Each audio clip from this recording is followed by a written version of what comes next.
All right, now we're going to look at another congruence postulate. This is called the side angle side congruence postulate.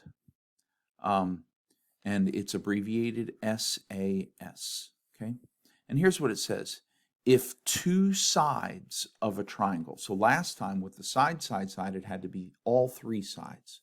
This time, if only two sides of a triangle and the angle that they create, okay? So like, for example, see this side right here and this side, okay? Where they come together, they create this angle, angle C, okay? So if it was this side and this side, then it would have to be this angle. It could not be this side and this side and this angle, okay? That's not what this postulate is saying. This postulate is saying that it has to be two sides and it has to be what's called the included angle.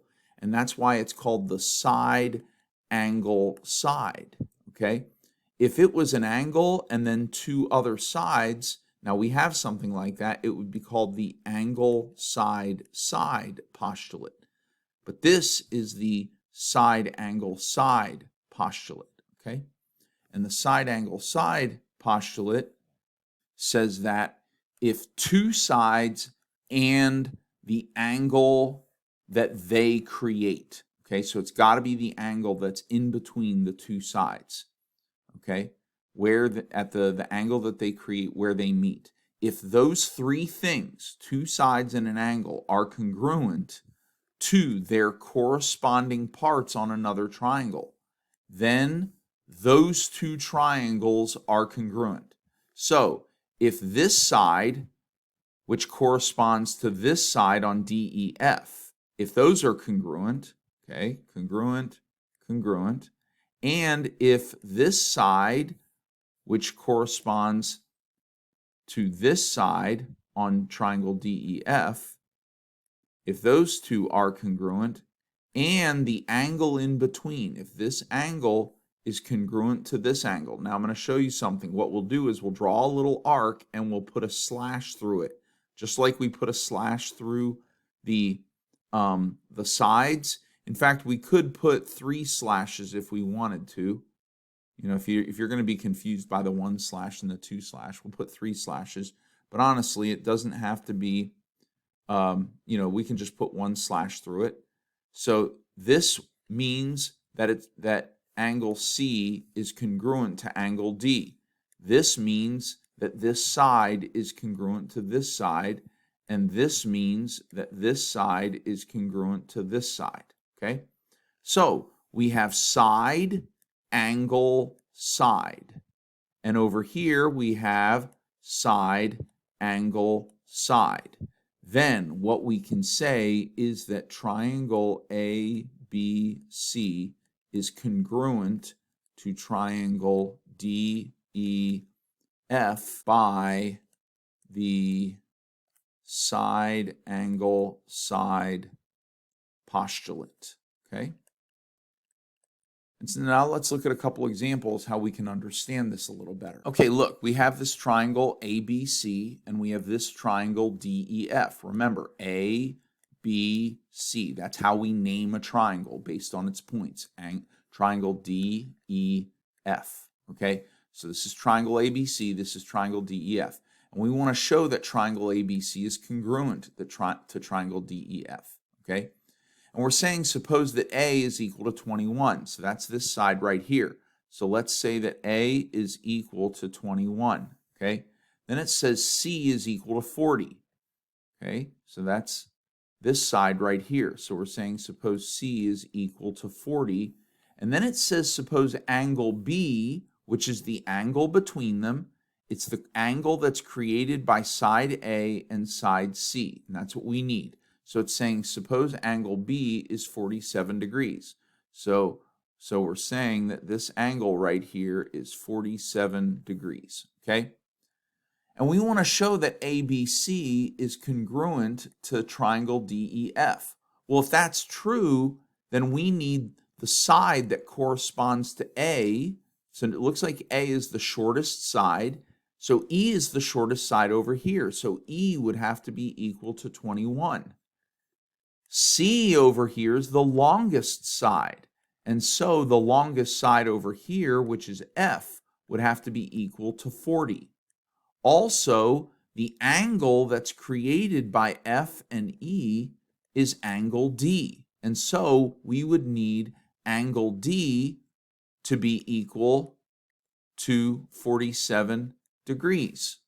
So now let's go over here and see what these questions are asking. Okay, so ABC is going to be congruent to DEF if side something is equal to 21. Okay, well, it needs to be on DEF because we already know that A is 21. So what other side needs to be 21? We already said that E has to be 21. So side E, if side E is 21, then it's possible that triangle ABC is congruent to triangle DEF. Then it says that some other side has to be equal to 40. Well, we already know that C is equal to 40, so what other side has to be equal to 40? Well, we already said that before. That would be side F, because F corresponds to C and E corresponds to A. And now we know that some angle needs to be a certain number of degrees. Well, we already said that over here. Angle D, which corresponds to angle B, needs to be the same as angle B, which is 47 degrees. And so if these things are true, then by the side angle side postulate of congruence, triangle ABC is congruent to triangle DEF.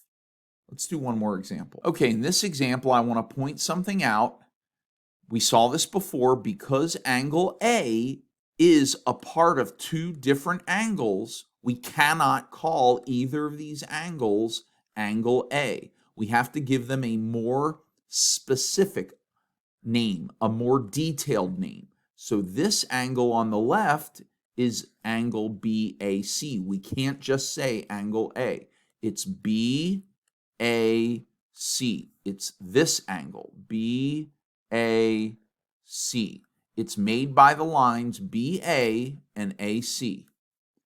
This angle on the right is angle DAE. It's made by lines DA, or segments DA and AE. Okay, so AE and DA make this angle right here. Okay, and so we're not going to call these angles A. We're going to call them BAC and DAE. Okay, so this says suppose that B is equal to 100. Well, here's side B, and we're going to say that that's 100.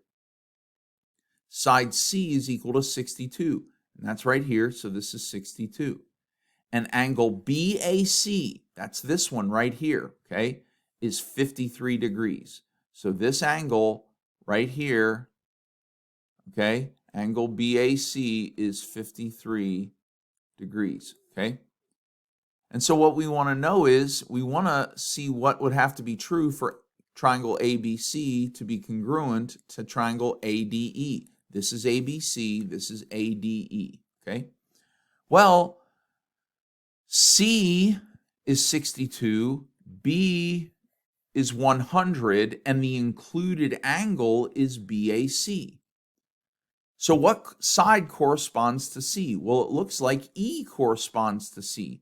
So if E is equal to 62, if this is E is 62, and it looks like D corresponds to B. So if D is 100, and what angle is included with side D and side E? Why, it's DAE. So DAE would have to be equal to 53 degrees. And if these three things are true, then they are congruent to these three things. And we have a side angle side congruent to a side angle side. And that would mean that triangle ABC is congruent to triangle ADE. So if side something is equal to 100, well, we already said if side D is equal to 100. And if there's another side equal to 62, well, we already said if side E was equal to 62. And then if there was some angle that was equal to some degrees, it would have to be congruent to angle BAC. Well, angle DAE is the angle between side D and side E. So it would have to be angle DAE. So we have to put DAE here. You could instead, you could put EAD and the answer would still be the same. But you cannot simply put angle A, okay? It's got to be DAE. And we said that it needs to be 53 degrees. So 53, okay? And if these three things are true, because they correspond and are congruent to these three things, then ABC is congruent to triangle ADE by the side angle side